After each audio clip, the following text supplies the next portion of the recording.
বিশেষ করে একটি ছাত্রের কথা না বললেই নয়, সেটা হচ্ছে আমাদের উত্তরবঙ্গের জেলা রংপুরের একজন সন্তান আবু সাইদ। এই ছাত্রটি অত্যন্ত মেধাবী এবং গরিব মায়ের গরিব বাবার সন্তান ছিল। সে ছাত্র জীবনে একাধিক স্কলারশিপ পেয়েছে এবং সে রোকেয়া বিশ্ববিদ্যালয়ে ইংরেজি বিভাগের সেই বর্ষের ছাত্র ছিল। এই ছাত্রটি এই দাবির প্রতি সমর্থন জানিয়ে তার সহকারীদের নিয়ে আন্দোলন করতেছিল এবং অবস্থায় পুলিশের মুখোমুখি সে হয়ে যায় এবং পুলিশের বন্দুকের লড়াইয়ের সামনে সে নিজের মুখ কাটিয়ে তার সহকারী বন্ধুদের রক্ষার জন্য সে বুক উঁচু করে দাঁড়িয়ে যায়। কিন্তু কি কারণে একজন পুলিশ সদস্য সেই নিরস্ত্র আবু সাইদের উপরে গুলি চালালো, তার বুকটা খাঁজা করে দিল এবং সে সাথে সাথে মাটিতে লুটিয়ে পড়ে শাহাদাত বরণ করল। আমরা জানি পুলিশ বাহিনীকে ক্ষমতা দেওয়া হয়েছে যে যদি কোনো পুলিশ সদস্য বা আইন শৃঙ্খলা যে কোনো বাহিনী যদি কোনো সন্ত্রাসী কর্তৃক আক্রান্ত হয় এবং যদি অস্ত্রের মুঠো হয়ে যায় এবং তার প্রাণ সে হুমকি মনে করে, তখনই সে তার সুপরিয়রের ক্রমে সেটা গুলি চালাতে পারে, এর বাইরে সে গুলি চালানোর ক্ষমতা রাখে না।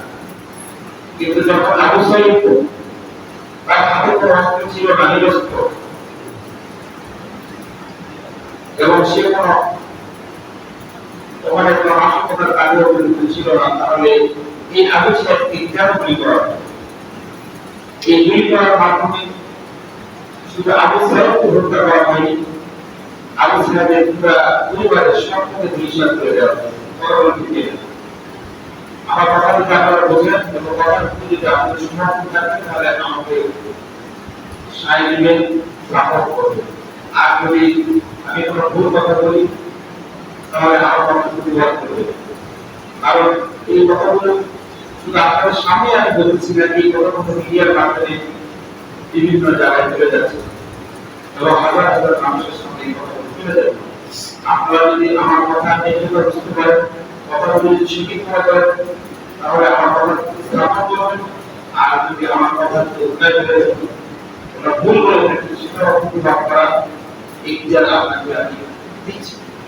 তো ভাই আমি যে কথাটা বলতে চাচ্ছি সেটা হচ্ছে যে সন্তানকে তার বাবা মা ধীরে ধীরে বড় করবে এবং তাকে দীর্ঘ লেখাপড়ার এক পর্যায়ে তাকে বিশ্ববিদ্যালয়ের সর্বশেষ ক্লাস পর্যন্ত পড়া খরচ যোগাবে এবং স্বপ্ন ছিল সেই সন্তান বাবা মা স্বপ্নকে পূরণ করবে এবং বাবা মা মুখ উজ্জ্বল করবে, পরিবারের দুর্দশা ঘুচাবে।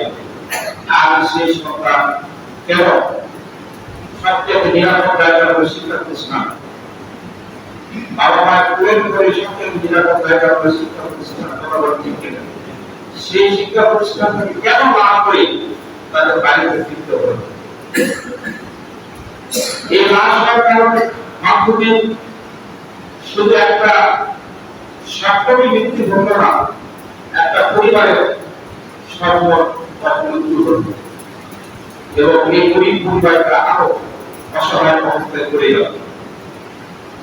আমি যে জিনিসটা আপনাদের মাধ্যমে এবং এই মিডিয়ার মাধ্যমে সরকার এবং প্রশাসনের যথার্থ বলতে চাই সেটা হচ্ছে আপনারা এর সুষ্ঠু তদন্ত করুন এবং জুডিশিয়ারি ইনকোয়ারি বিচার বিভাগীয় তদন্তের মাধ্যমে এই যে হত্যাকাণ্ড হলো দেশে একসাথে কারা কারা ছিল দোষী ব্যক্তিদের শাস্তি আরো এবং যে সমস্ত নিরাপদ ছাত্ররা মারা গিয়েছে তাদের পরিবারের কাছে ন্যূনতম দুঃখ প্রকাশ করে তাদের সাথে আলোচনা করে তাদের ক্ষতিপূরণের ব্যবস্থা করা হবে।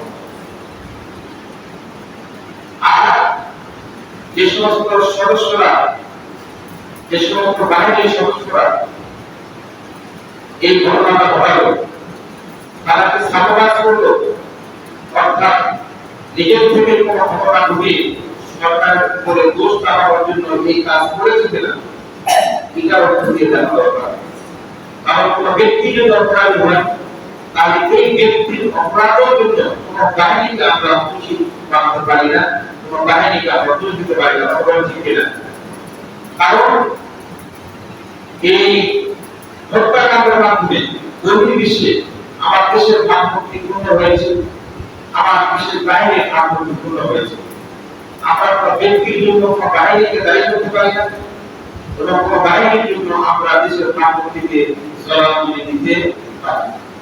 সুতরাং দোষী ব্যক্তিদের বিচারের আওতায় এনে তাদেরকে উপযুক্ত শাস্তি প্রদান করা হোক, এবং এই দুষ্কৃতির পিছনে কারা কারা সে যে কোনো গভীর হত্যাকাণ্ড, এমনকি যদি সরকারি দলের ছাত্র সংস্থাও জড়িত থাকে, ছাত্র সংস্থাও জড়িত থাকে, আমরা দাবি করবো তাদেরকে বিচারের আওতায় আনা হোক, এবং বাংলাদেশে একটা সুস্থ পরিবেশ বিরাজ করুক, এবং শিক্ষা প্রতিষ্ঠান দ্রুত খুলে দিয়ে শিক্ষা পরিবেশ যেন পুনর্বহাল হয়, সেই দিকটা যেন সরকার এবং প্রশাসন বিবেচনা করে।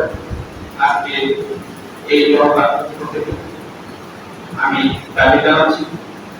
আর এই জিনিসটা মনে রাখা দরকার, আমার জুলুম নির্যাতন করে কারণ করলাম হবে না, এটা দেশের জন্য হয়, ব্যক্তির জন্য হয়, সরকারের জন্য। সুতরাং আমরা পরস্পরের প্রতি সহনশীল হব, এবং দেশের প্রতি দায়বদ্ধ থেকে দেশের স্বার্থে সকলে ঐক্যবদ্ধ থাকবো।